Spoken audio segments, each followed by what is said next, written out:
Una exigencia que, si no se cumple, amenaza con eliminar por completo cualquier posibilidad de que se apruebe la mega reforma económica y pieza clave de esta administración que está impulsando el gobierno de José Antonio Kast. Eso es lo que está impulsando por el PPD, donde varios de sus senadores se bajaron del acuerdo que tenían con el gobierno para aprobar la reforma económica. Todo esto porque, según ellos, hubo un incumplimiento de las condiciones pactadas, mientras que en el gobierno dicen que simplemente hubo problemas de comunicación. Bueno, de todas maneras, ahora están anunciando que no apoyarán la reforma y por lo tanto que podría rechazarse, a menos que, además de mantener la reducción de la invariabilidad tributaria, estableciendo que son los con montos cada vez más altos y que no sería por tantos años como se había pactado originalmente, que además de eso se haga una eliminación o una rebaja significativa del impuesto específico al combustible, un impuesto que hace muchos años existe y que ha encarecido bastante el costo de vida en Chile por lo que impacta en el combustible. Una posición bien pro mercado, curioso viniendo de la izquierda.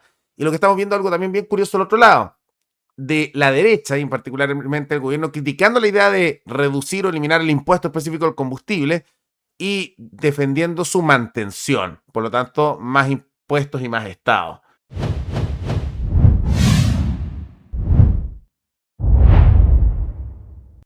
El acuerdo por la mega reforma que impulsa el gobierno se cayó. Pero Chile necesita diálogo, necesita que seamos capaces de discutir y buscar propuestas. Por esa razón le hemos dicho al gobierno que estamos disponibles a llegar a un nuevo acuerdo, que se construya sobre dos bases bien concretas. La primera es lo que ya se avanzó en materia de invariabilidad tributaria y la segunda en una rebaja sustancial del impuesto específico a los combustibles. Tenemos que escuchar lo que nos están diciendo miles de familias chilenas. El alza de los combustibles impactó fuertemente en la vida de las familias chilenas. Significó un alza importante en el costo de vida. Por eso, cuando se discute una reforma de esta envergadura, es necesario escuchar lo que están diciendo las personas, buscar soluciones a sus problemas. Y el alza del costo de la vida es una urgencia que tenemos que solucionar. Por esa razón, si el gobierno quiere que volvamos a conversar, tiene que ceder en el impuesto específico a los combustibles. ¿Qué es lo que dicen? Queremos volver. Sí, podríamos volver, dice lo del PPD, pero nuestro precio aumentó. Esto es como si fuera la bolsa. La acción ahora es más cara si usted la quiere comprar. La acción es el voto. El voto tiene precio. ¿Cuál es el precio? Rebajar el impuesto a los combustibles. Pero esto nunca estuvo en la negociación. Bueno, pero yo coloco el precio. Si ustedes quieren que yo entre porque ustedes cometieron el error de bajar los impuestos al 22 y nosotros teníamos acordado el 23, podemos volver a negociar. Pero aquí el precio es bajar el impuesto específico a los combustibles. Algunos dirán, ¿qué les pueden decir? Pero si ustedes lo que están diciendo es que se bajan impuestos y ahí tiene que haber compensaciones, ¿quieren que bajemos aún más los impuestos? Sí. Sí, pero ¿cómo? No se entiende. Bueno, pero así son las cosas. Ahora, aquí hay un tema medio contradictorio, de todas maneras, y que se vuelve ahí un poco mochati. Pasa que una de las razones por las cuales se dio este quiebre es porque ocurría que uno de los elementos era que querían bajar impuestos a las empresas un poco más, que la rebaja no fuera 27 a 23, sino que el gobierno decía que fuera 27 a 22, algo que habían pactado con el senador Rojo Edwards, que habían pactado también con varios sectores del PDG, con gente más del mundo libertario y con gente justamente todo el sector promercado. Ahora eso lo desecharon.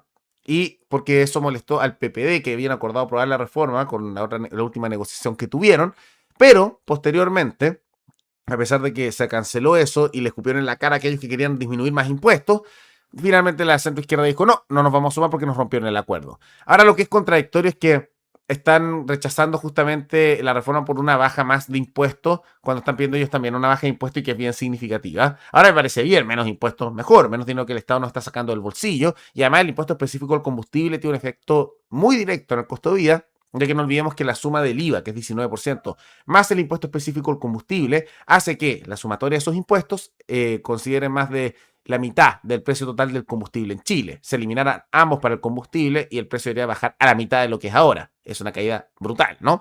Ahora, bien contradictorio justamente porque se pelearon por un impuesto que bajaba y ahora están negociando con que se baje un impuesto. Bueno.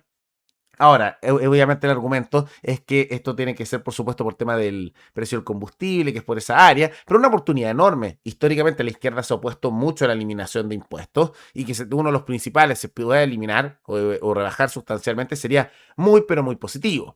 Pero lo que estamos observando acá es la clásica que ha ocurrido en décadas en Chile. Cada vez que alguien propone eliminar o bajar un impuesto del sector que sea, porque ha llegado de los dos sectores, siempre el otro sector se opone y después propone lo mismo tiempo después. ¿Qué es lo que ocurre? Que el argumento es que ellos no van a considerar esto, porque dicen que recauda mucho, que una manera bien bonita de decir, le sacamos mucho dinero al bolsillo a los trabajadores con impuestos en esta área, así que no lo queremos cortar, más allá que este es un impuesto que se supone era temporal en su momento, pero nada más permanente que un impuesto temporal. Y por lo tanto estamos viendo una situación bien curiosa. A un sector importante de la izquierda defendiendo bajar o eliminar impuestos, y a la derecha defendiendo mantener impuestos y que por lo tanto se recaude a costa del trabajador en uno de los impuestos que encarece más el costo de vida de nuestro país, ya que es un impuesto que afecta al combustible, todo requiere combustible, el traslado de la comida, lo que afecta por supuesto medicamentos, libros, ropa, todo tipo de utensilio tecnológico, etc. Y por lo tanto la derecha está pidiendo mantener el impuesto y no bajarlo, y la izquierda está pidiendo eliminar o rebajar sustancialmente el impuesto. ¿Dónde quedaron los principios de cada uno, se supone? Los que decían ser promercado siendo más estatistas que nunca y los que decían ser estatistas siendo más promercado que nunca, ¿no? Eso muestra por qué muchas veces la política se da en esas posiciones. Y eso se suma, por supuesto, a lo que ha hecho el gobierno de rebajar en parte las bajas impositivas que querían hacer y ahora también que defienden la idea de no bajar un impuesto. Estamos viendo una faceta cada vez más estatista. Ahora van a decir que es por el déficit que está ocurriendo a nivel fiscal, pero uno tiene que eliminar impuestos, idealmente la mayor posible en cantidad, pero también al mismo tiempo tú tienes que hacer rebajas de gastos, cosa que ellos deberían hacer, pero no han querido hacer por temas de favores políticos. Es a lo menos curioso. Ahora yo espero que se elimine ese impuesto o al menos se rebaje significativamente, más allá que esta es una propuesta que viene por conveniencia política del momento del PPD, porque no seamos ingenuos, la centroizquierda esto lo hace por conveniencia, no es que sea muy antiimpuesto. De todas maneras es una buena propuesta, es una excelente oportunidad y deberían aprovechar el sector de la derecha que dice ser promercado de tomarse esto que dijo la centroizquierda de bajar impuestos o eliminarlos y decir, ya, está bien, lo eliminamos, lo rebajamos, aprovechamos la oportunidad. Ay, es que hay un tema de déficit por el tema del impuesto, ya, se tienen que hacer otras rebajas en el Estado. Daría más argumento para ello. Pero estamos viendo literalmente lo contrario. No se sorprendan que empecemos a ver a gran parte de la izquierda, porque la derecha es idiota en este tipo de temas, y la izquierda tomando el discurso de las bajas de impuestos que se ha vuelto bastante popular. Incluso también en el partido de la gente, ellos han tenido bastante popularidad por ello, y Kaiser, su partido, ganó mucha popularidad por sus políticas económicas más que otros elementos. Para algunos también es la parte conservadora y más nacionalista, la parte pinochetista, pero en realidad la mayoría de los votantes de Kaiser también fueron por temas económicos. Por eso había muchos ex votantes de París en el sector de Kaiser que se extrajo solo por temas económicos. Y así. Entonces, esto puede generar un cambio de discurso y de temas culturales en los cuales veamos un fortalecimiento de una izquierda que va a empezar a apropiarse de los discursos pro mercado, pero por supuesto con su vertiente más estatista, y una derecha que por estupidez de manejo político y por una reticencia por temas de favores a hacer recortes estatales, termina defendiendo el status quo inmoral en el cual nos encontramos. Realmente impresionante. Pero más allá de todo eso, ¿qué les parece esta petición de la centroizquierda y la respuesta del gobierno? Todo eso coméntenlo abajo. Y antes de terminar, quisiera recordarles que pueden recomendar noticias tanto de Chile como de otros países del mundo para otro video. Nos veremos en el siguiente programa. Hasta luego.